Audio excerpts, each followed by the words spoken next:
broke. So forget that the nation's debt is ballooning, right? These guys just cannot stop gorging. David Maney says it's disgusting. Gretchen Hamel says it's not much better. Gretchen, what do you make of this?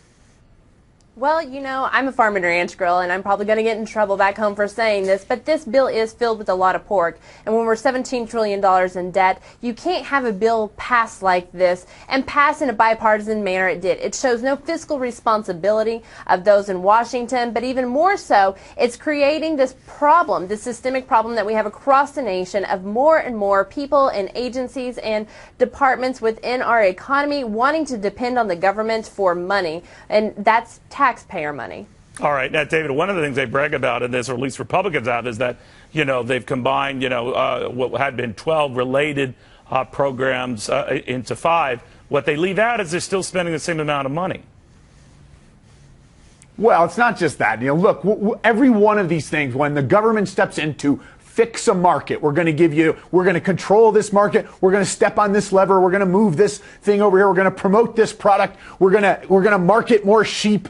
All of it distorts markets, free markets. And free markets are what bring efficiency and have historically made the U.S. economy the beacon of the world. Here, what you get is the government trying to step in the way, which inevitably can only make those markets less efficient, which means more consumers paying more out of their wallets while we watch money go to sheep marketing subsidies. I mean, they're trying to pull the wool over our eyes. That's what they're doing. But, you know, Gretchen, I'm all for understanding cynically that Washington, each party has its sacred cows. And by the way, this does cover cows. But we have to realize that, you know, what's valuable to you, Senator, we don't have the money, Senator. So we're going to have to make some tough choices.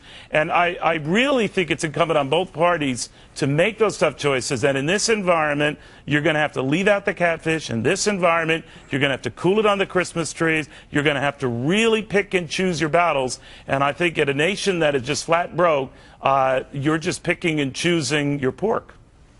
Yeah, there's pork all in this, and like you said, every state has its ag product that it supports and that it wants money for. But, you know, just as much as we need energy independence, we have ag independence right now. We are able to sustain ourselves as a nation with the food that we have, and we need to be able to continue that. So what we need to do is have a farm bill that is real farm policy that goes back to the basics of what a farm bill should do, and that is to provide a safety net for those farmers, less than 2% of all Americans, the people who need it every day. Bingo, the people who need it. Yes, absolutely. The people who need it. I'll tell you, Dave, I'm going to get emails from people who say, oh, yeah, but you say nothing about the $4 billion we provide oil companies and the subsidies. If anyone's a regular viewer of this show, I say the same thing. I say the same thing. I've said on this show, I don't think any company that's making money hand over fist needs to get a subsidy. At least all the oil guys that said that, so just dismiss that argument. This idea of coddling industries that don't need it, of looking after causes that really aren't worth it, I think we just have to make some tough decisions in an environment, Dave, as you say, where we don't have a lot of money to throw around. In fact,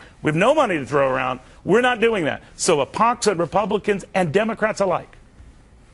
Well, I would agree with that. Look, you can say this is how Washington works and this is how the government works. And there's an element of truth to that.